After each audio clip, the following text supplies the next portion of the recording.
gambaran tentang mata kuliah Filsafat Pendidikan yang berjudul Landasan Metafisik dan Ontologis, yang disusun oleh kami kelompok 3.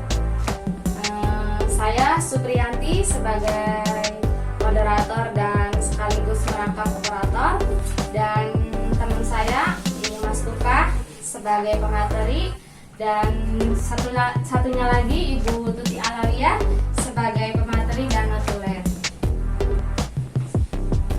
Baiklah, langsung saja saya berikan kepada Ibu Mas Tuka sebagai pemateri. Waktu dan tempat kami persilahkan. Ya, terima kasih kepada rekan saya Ibu Supriyanti yang telah memberikan waktunya untuk saya memaparkan sedikit materi tentang landasan metafisik dan ontologis.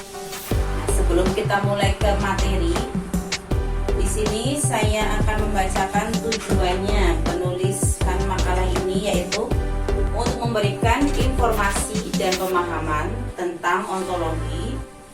Kemudian yang kedua, untuk memberikan informasi dan pemahaman tentang metafisika.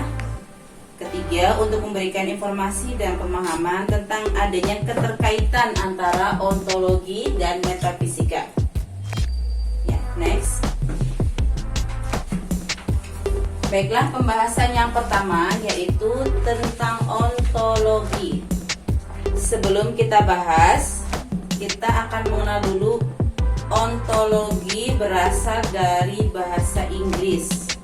Nah, ontologi ini berakar dari bahasa Yunani yang berarti ada, dan ontos yang berarti keberadaan. Nah, sedangkan logos berarti pemikiran. Jadi ontologi di sini merupakan pemikiran mengenai yang ada dan keberadaannya. Nah, ontologi merupakan cabang teori hakikat yang membicarakan sesuatu yang ada kaitannya dengan ilmu. Nah, landasan ontologi mempertanyakan tentang objek apa yang ditelaah ilmu, kemudian bagaimana wujud hakiki dari objek tersebut, serta bagaimana hubungannya antara objek yang tadi dengan daya tangkap manusia. Daya tangkap manusia ini seperti berpikir, kemudian merasa, dan mengindra. Nah, pembicaraan tentang ontologi berkisar pada persoalan bagaimanakah kita menerangkan tentang hakikat dari segala sesuatu yang ada. Nah, perbincangan tentang hakikat berarti tentang kenyataan yang sebenarnya, bukanlah kenyataan semu ataupun kenyataan yang mudah berubah-ubah. Menurut Sidi Ghazalba, ontologi adalah dasar dari filsafat yang membahas tentang sifat dan keadaan terakhir dari suatu kenyataan. Nah, sebab itulah ontologi di sini sering kita sebut juga sebagai ilmu hakikat. Ya, sementara menurut Amsal Bahtiar menyimpulkan bahwa ontologi tidak lain adalah ilmu yang membahas tentang hakikat yang ada, yang ultimate reality, baik yang berbentuk jasmani, konkret, atau maupun yang berbentuk rohani ataupun abstrak. Nah, secara ontologis, ilmu ontologi di sini membatasi lingkup penelaahan keilmuannya hanya pada daerah-daerah yang berada dalam jangkauan pengalaman manusia. Nah, sedangkan objek penelaahannya yang berada dalam batas pra-pengalaman dan pasca pengalaman diserahkan ilmu kepada pengetahuan lain. Next. Nah, kemudian di sini ada beberapa kelompok ontologis. Ya. Sebelum ke kelompok ontologis ya, kita akan membahas lagi secara ontologis ilmu bersifat netral terhadap nilai-nilai yang bersifat dogmatik dalam mentafsirkan hakikat realitas. Nah, sebab ilmu itu merupakan upaya manusia untuk mempelajari alam sebagaimana adanya. Nah, seringkali ontologi ini disehubungkan dengan metafisika yaitu cabang ilmu dalam filsafat yang berbicara mengenai keberadaannya. Nah, di sini ada beberapa kelompok ontologis. Nah, yang pertama yaitu monisme, yang kedua dualisme, yang ketiga ada materialisme, yang keempat naturalisme, dan yang kelima idealisme, serta yang terakhir yang keenam ada agnostisisme. Baiklah, kita akan membahas satu persatu antara monisme, dualisme, materialisme, naturalisme, idealisme, dan agnostisisme. Selanjutnya, ya, di sini tentang monisme. Apa itu monisme? Nah, monisme yaitu aliran yang mempercayai bahwa hakikat dari segala sesuatu yang ada adalah satu saja, baik yang ada itu berupa materi maupun rohani yang menjadi sumber dominan dari yang lainnya. Nah, di sini para filosof Prasokrates seperti Thales, Demokritos, dan Anaximander termasuk ke dalam kelompok monisme. Ya. Nah, selain Plato dan Aristoteles. Nah, kemudian selanjutnya ada pembahasan tentang dualisme. Dualisme di sini yaitu kelompok dualisme ini meyakini sumber asal segala sesuatu terdiri dari dua hakikat. Nah, yaitu ada materi dan jasmani. Yang mana materi ini berupa jasad, kemudian yang jasmani ini berupa spiritual. Kedua macam hakikat itu masing-masing bebas dan berdiri sendiri, sama-sama abadi dan azali.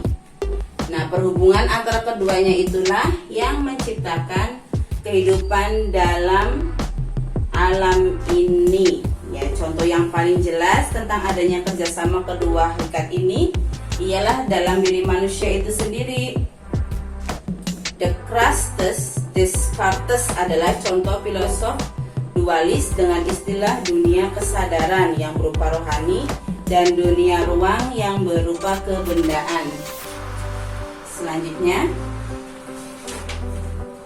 ya, pembahasan selanjutnya tentang materialisme. Ya, materialisme merupakan kelompok aliran ini menganggap bahwa yang ada hanyalah materi dan bahwa segala sesuatu yang lainnya yang kita sebut jiwa ataupun roh tidaklah merupakan suatu kenyataan yang berdiri sendiri. Nah, materialisme beranggapan bahwa hakikat benda ialah benda itu sendiri. Nah, materialisme terkadang disamakan orang dengan, namun sebenarnya terdapat perbedaan antara keduanya. Ya. Nah, filsafat Yunani yang pertama kali muncul berdasarkan materialisme disebut filsafat alam atau natur filosofi. Nah, mereka itu menyelidiki asal-usul kejadian alam ini pada unsur-unsur kebendaan yang pertama. Kemudian ada Thales yang menganggap bahwa unsur asal itu adalah air. Anaximandros menganggap bahwa unsur asal itu apeiron, yakni suatu unsur yang tak terbatas. Kemudian ada Anaximenes menganggap bahwa unsur asal itu adalah udara. Dan tokoh yang terkenal dalam aliran materialisme ini adalah Demokritos. Demokritos menganggap bahwa hakikat alam ini merupakan atom-atom yang banyak jumlahnya tak dapat dihitung dan sangat halus. Atom-atom itulah yang menjadi asal kejadian peristiwa alam. Nah, pada Demokritos inilah tampak pendapat materialisme klasik yang lebih tegas. Ya, itu penjelasan tentang materialisme. Selanjutnya,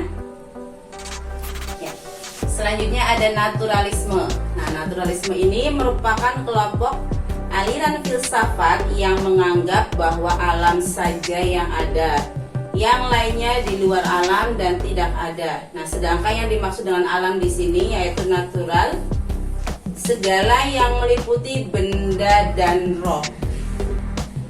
Selanjutnya, ya, pembahasan selanjutnya yaitu tentang idealisme. Idealisme merupakan lawan dari materialisme yang juga dinamakan spiritualisme. Aliran ini menganggap bahwa hakikat kenyataan yang beraneka warna itu semua berasal dari roh atau sukma ataupun yang sejenis dengan itu. Ya, menurut aliran ini, materi atau zat itu hanyalah suatu jenis dari penjelmaan roh. Alasan terpenting dari aliran ini adalah manusia menganggap roh itu lebih berharga, lebih tinggi nilainya dari materi bagi kehidupan manusia itu sendiri. Nah, roh itu dianggap sebagai hakikat yang sebenarnya, sehingga materi hanyalah badannya, bayangannya, ataupun penjelmaannya saja. Selanjutnya ada agnostisisme. Ya, ini pembahasan terakhir tentang agnostisisme, yaitu manusia tidak mungkin mengetahui hakikat sesuatu. Nah, menurut paham ini, kemampuan manusia sangatlah terbatas. Nah, adapun contoh paham agnostisisme adalah para filosof eksistensialisme seperti Jean-Paul Sartre yang juga seorang ateis. Nah, Sartre di sini menyatakan tidak ada hakikat ada manusia, tetapi yang ada adalah keberadaannya. Ya, selanjutnya. Ya, baiklah, selanjutnya tentang pengertian metafisika yang akan dilanjutkan oleh rekan saya, Ibu Tuti. Mangga kami persilahkan. Ya, di sini saya akan melanjutkan metafisika. Metafisika ialah ilmu yang menyelidiki hakikat di balik alam nyata ini.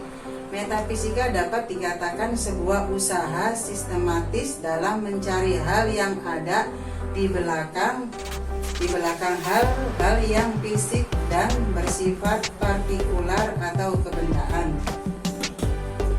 Pengertian metafisika berasal dari bahasa Yunani meta yang berarti selain, sesudah atau sebaliknya, dan fisika berarti alam nyata.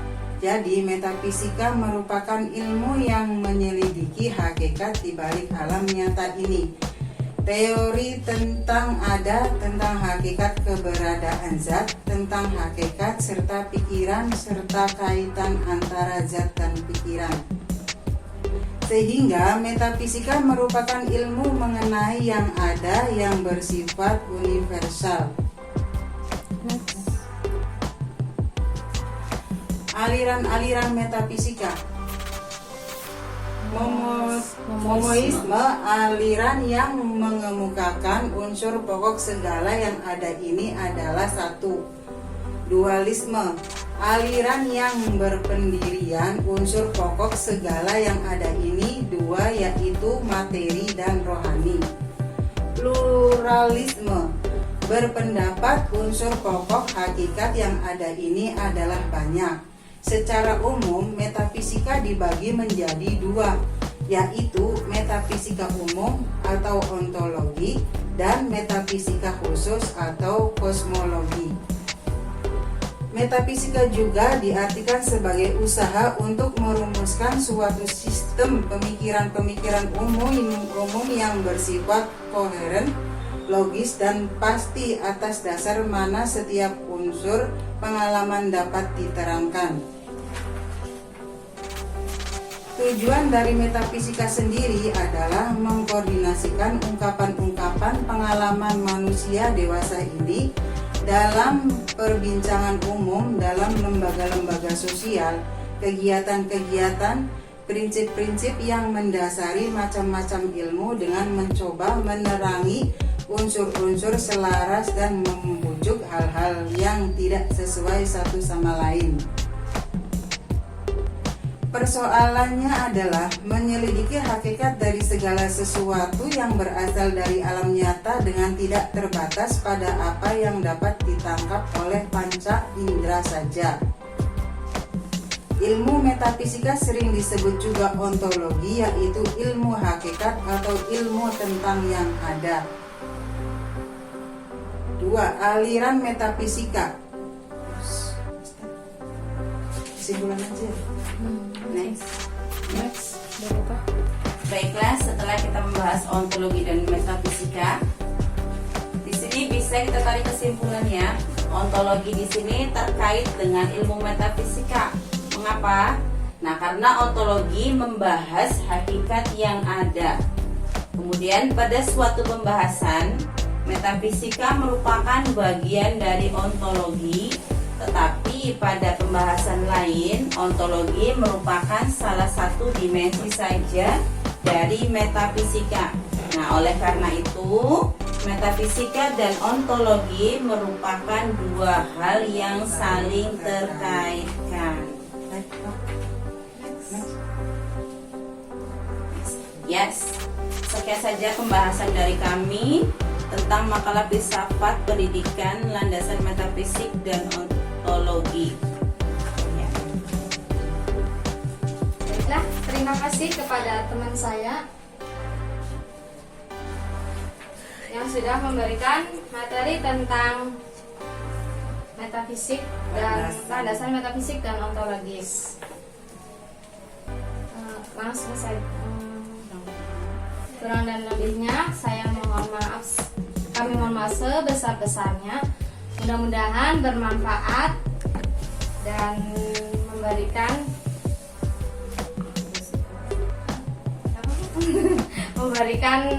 pelajaran bagi kita semua. Ya.